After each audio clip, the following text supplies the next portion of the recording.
on a suivi cette actualité. Finalement, Moussa Dadis Camara, Blaise Gomou et Keboro ont déjà été arrêtés, ou du moins, disons qu'ils se sont rendus.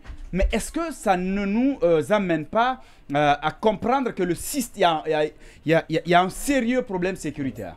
Ah oui, du point de vue général, et c'est vraiment, je crois que tous les observateurs en diront, dans un pays organisé où on a des services de renseignement, et comment se peut-il qu'un commando, et d'ailleurs ce qui est un peu étonnant dans ça, on savait que l'office de PV avait des intentions de ce genre. Oui, ça avait été commenté à un moment donné. Qu'est-ce qu'on a fait pour ne pas qu'il agisse de la sorte?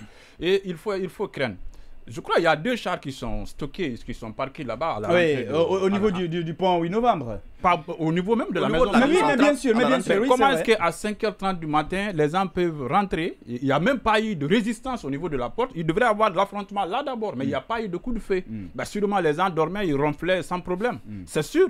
Les gens, là, ils savent s'acharner sur les civils qui partent rendre visite. Parfois, on ne vous laisse même pas passer. Maintenant, il y a un commando qui vient pour attaquer la prison. Dieu nous a sauvés. Imaginez que ces libérateurs-là, entre guillemets, avaient une autre intention, qu'ils pouvaient faire sauter toute la maison centrale avec des prisonniers de droit commun qui n'ont rien à voir avec la situation. Je crois qu'il faut insister sur cet aspect-là. Les gens qui étaient là, qu'est-ce qui n'a pas marché? Au-delà de ça, même certains détenus, ils pouvaient avoir des règlements, on pouvait cibler naturellement, des détenus, ça veut dire tout simplement des témoins clés du procès ceux qui ont l'air proches en prison, il faut commencer à s'inquiéter parce que là, on a vu des dames on dit que c'est la prison de haute sécurité. Maintenant, c'est la prison de haute insécurité qui est la maison centrale de Conakry, il faut le dire. Et ça n'a même pas été une prison de haute sécurité. Il faut voir son emplacement, il faut voir comment c'est organisé. Il n'y a même pas de filet d'entrée. Ça, c'est pas possible.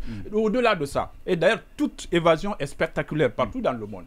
Toutes les grandes prisons en ont été victimes. Prenez Alcatraz aux États-Unis, c'est légendaire. L'évasion de Radwan Fawaz était en France en ce moment. Je savais comment ça s'est passé. C'est par hélico avec 2 personnes. Donc, les évasions sont souvent spectaculaires, c'est vrai, mais ce que nous vivons, c'est extraordinaire. Et moi, je remercie Dieu pour le moment parce qu'on a rattrapé 3 personnes qui sont rendues ou qui soient rattrapées, ce n'est pas important. Parce que moi, je suis convaincu de quelque chose. Si la thèse de l'évasion est validée, ce n'est pas seulement pour qu'ils sortent de la prison, c'était pour préparer quelque chose qui était plus grand que ça. C'est clair. En tout cas, on ne peut pas aller faire sortir en prison un chef d'État. Des officiers, c'est pas pour courir dans la nature. Peut-être on a vu juste la partie visible de l'iceberg. Il y a d'autres qui se préparaient. C'est pourquoi il est important de rattraper Claude PV. C'est une véritable menace pour la sécurité nationale. C'est une véritable menace pour la sécurité nationale. Avec un commando, on peut tout. Même pas imaginer qu'il rentre avec un commando tiré par ça peut paniquer tout Conakry. C'est clair. On sait de quoi il est capable. On sait que c'est quelqu'un dans l'armée guinéenne, il est connu pour son audace. Donc pour cette situation-là, je vais terminer par les querelles de mots qui ont eu lieu hier entre évasion et enlèvement. Bon, ça, moi, j'en ris d'ailleurs. Admettons que ce soit de l'enlèvement. Qui a intérêt à cet enlèvement-là? Qui a intérêt? Ça profite à qui réellement?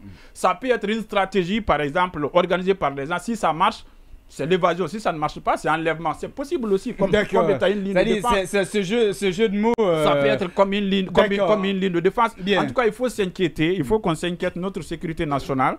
Et vraiment, on est en danger, il faut le dire. Et d'ailleurs, moi, je ne sais pas la proportion de déploiement militaire hier qui a fait penser par tout le monde comme si c'était une tentative de renversement de pouvoir. C'est ça, c'était ça. Donc, en fait, tout le dispositif qui a été déployé a été militarisé. Tout. Donc, ça fait peur. Donc ça nous a paniqué, mais bon, moi je reviens encore. Il faudrait faire en sorte que PV soit rattrapé, sinon c'est un vrai danger sur la sécurité nationale.